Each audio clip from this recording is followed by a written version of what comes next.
Hello दोस्तों, welcome to English Gurukul. अभी हम cultural diversity, linguistic plurality and literary traditions in India इस book के यूनिट 2 को पढ़ने वाले हैं। यूनिट 2 का नाम है लिंग्विस्टिक प्लुरलिटी इन भक्ति एंड सूफी ट्रेडिशंस। दोस्तों, इस यूनिट को अच्छे से पढ़ने के लिए हमें पहले जानना पड़ेगा कि आखिर भक्ति ट्रेडिशन क्या है और सूफी ट्रेडिशन क्या है, और लास्ट में हम बात करेंगे कि आखिर ये दोनों ट्रेडिशंस एक दूसरे से किस तरह से कनेक्ट कर पाती है। शुरुआत करते हैं भक्ति ट्रेडिशन से। दोस्तों, लगभग 7वीं और 8वीं सेंचुरी के आसपास भक्ति ट्रेडिशन का उदय हुआ आज के तारीख के तमिलनाडु और केरल राज्यों में। अब ये माना जाता है कि उस समय का जो हिंदुइज्म था या फिर जिस तरह से देवी देवताओं की पूजा की जाती थी वो तरीका बहुत ही ट्रेडिशनल था। अगर आप उस समय को देखो तो पहली बात तो ये कि हर कोई भगवान के मंदिर में नहीं जा पाता था। स्ट्रिक्टली वर्ण बेस्ड सिस्टम थी कि जहां पे ब्राह्मण, क्षत्रिय ये दो ही लगभग सिर्फ मंदिरों में जा पाते थे। वहीं वैश्य और शूद्र वो मंदिरों में नहीं जा पाते थे, भगवान की पूजा अर्चना नहीं कर पाते थे। वहां पे भी जो भगवान की पूजा अर्चना करने की मेथड थी या जिस तरह से उनकी पूजा अर्चना की जाती थी वो बहुत ही रिचुअलिस्टिक प्रोसेस थी। यानी कि आपको हवन करना है, आपको यज्ञ करना है, आपको संस्कृत श्लोक का पठन करना है। तो इस तरह की एक स्ट्रिक्ट सिस्टम थी और कहीं ना कहीं इस स्ट्रिक्ट सिस्टम को, इस रूढ़िवादिता को अपोज करते हुए भक्ति मूवमेंट का जन्म हुआ। भक्ति मूवमेंट इससे कंप्लीटली अलग था। पहले जो पुरानी रूढ़िवादी परंपरा थी उसके अंदर भगवान को सबसे ऊपर देखा जाता था। भगवान एक क्रिएटर है और हमें भगवान को पाने की कोशिश करनी है। हम स्ट्रिक्टली सभी चीज करेंगे तब जाके भगवान हमको मिलेगा। इस तरह की परंपराएं चलती आ रही थी। लेकिन भक्ति ट्रेडिशन इस एक सेंस में बहुत ही अलग थी, क्योंकि भक्ति ट्रेडिशन अब भगवान को बहुत ही बड़ी व्यक्ति ना मानते हुए उन्हें अपना दोस्त, अपना गुरु इस तरह से माना करते थे। और यही रीजन है कि भक्ति ट्रेडिशन के अंदर जो कविताएं लिखी गई है उसमें हमें ये देखने को मिलता है कि कवि अक्सर देवी देवताओं को सखा, पिता इस तरह के शब्दों के साथ उल्लेख करते हैं। अगर और आगे जाकर अगर इतिहास में और आगे बढ़े तो हम देखेंगे कि महिलाओं ने भगवान को अपने पति के रूप में स्वीकार किया। मीराबाई, इन्होंने प्रभु श्री कृष्ण को अपने पति के रूप में स्वीकार किया और इस तरह की उनकी पूजा अर्चना की। भक्ति करने की जो मेथोडोलॉजी थी वो कंप्लीटली अलग थी।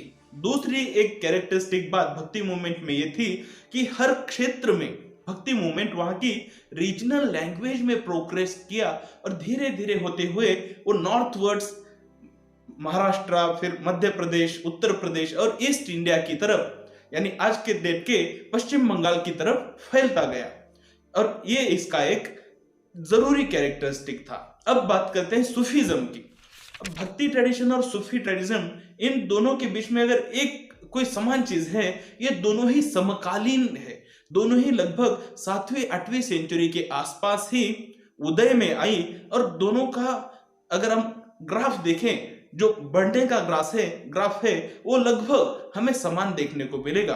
ठीक भक्ति ट्रेडिशन की तरह ही सूफी ट्रेडिशन भी धीरे धीरे करते हुए आज की तारीख के अरब देशों से लेकर ईरान, इराक और फिर अफगानिस्तान से होते हुए हिंदुस्तान की तरफ बढ़ती हुई हमें दिखाई देती है। यहाँ पे भी जो भाषा की बात है वो भाषा भी लगभग ऐसी ही है। अगर अरब में था तो अरबी भाषा के अंदर वहां पे ज्यादा प्रचार प्रसार हुआ। जब वही सूफीज्म बढ़ते बढ़ते ईरान, इराक के आसपास पहुंचा तो वहां पर पर्शियन भाषा में उसका उदय हुआ या उसमें ज्यादा प्रचार हुआ। वही जब बढ़ते बढ़ते हिंदुस्तान के अंदर आया तो पंजाबी जैसी भाषाओं के अंदर भी हमें उसके कई सारे काव्य देखने को मिलते हैं। तो इससे हमें समझ में आता है कि भक्ति ट्रेडिशन के अंदर और सूफी ट्रेडिशन के अंदर दोनों में ही लिंग्विस्टिक प्लुरलिटी का एक कॉमन एलिमेंट है। लिंग्विस्टिक प्लुरलिटी का मतलब है भाषीय अनेकता, यानी उस एक ट्रेडिशन को अलग अलग भाषाओं के अंदर कंटिन्यू किया गया है। उस एक ट्रेडिशन की कविताओं को अलग अलग भाषाओं के अंदर लिखा गया है। अगर भक्ति ट्रेडिशन को देखें तो कन्नड़, तेलुगु, तमिल, मराठी, हिंदी, उर्दू और बांग्ला इस जैसी भाषाओं में हमें भक्ति ट्रेडिशन की कविताएं और उनके लेख हमें देखने को मिलते हैं। ठीक उसी तरह से सूफी ट्रेडिशन की कविताएं हमें अरबी, फारसी, सिंधी इस तरह की भाषाओं में भी देखने को मिलती हैं। दोस्तों, इस तरह से हम इस यूनिट में देखने वाले हैं कि आखिर इन दोनों के बीच में और क्या समानताएं हैं। सबसे पहले हम पढ़ेंगे शिशिर कुमार दास का लिखा हुआ मैड लवर। जैसे कि मैंने आपको थोड़ी देर पहले ही कहा था, जिस तरह से भक्ति ट्रेडिशन पारंपरिक हिंदू ट्रेडिशन से अलग थी, इस ट्रेडिशन के अंदर किसी पागल प्रेमी की तरह भगवान के ऊपर प्रेम जताया जाता था। तो इसीलिए शिशिर कुमार दास ने अपने ऐसे का नाम लिखा है मैड लवर, जहां पे वो भक्ति करने वालों को मैड लवर यानी पागल प्रेमी की यहाँ पे तुलना कर रहे हैं। अगले एक और इसमें हम महादेव एक का द्वारा लिखा हुआ वाचना इस टाइटल को पढ़ेंगे, इस पोएम को पढ़ेंगे, जिसके अंदर हमें फिर से एक बार भक्ति ट्रेडिशन के कुछ की एलिमेंट्स, किस तरह से भक्ति ट्रेडिशन के लिखान लिखे जाते थे, ये हमें पढ़ने मिलेगा। बॉल सॉन्ग ये बांग्ला भाषा में लिखा हुआ एक कविता है, ये भी हम पढ़ेंगे, जो फिर से भक्ति ट्रेडिशन का ही एक उदाहरण है। वही बुल्ले शाह द्वारा लिखा हुआ हाफिज सात ये सूफी ट्रेडिशन का एक उदाहरण के तौर पर हम इस यूनिट के अंदर पढ़ने वाले हैं। दोस्तों, इस यूनिट को अगर हम अच्छे से समझे तो कहीं ना कहीं इसके रूट्स हमारे धर्म और हमारी मान्यताओं के साथ जुड़े हुए हैं, ऐसा हमें समझ में आएगा।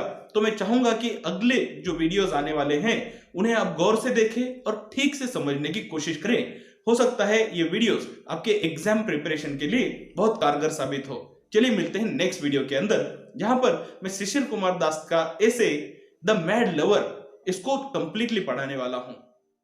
Take care.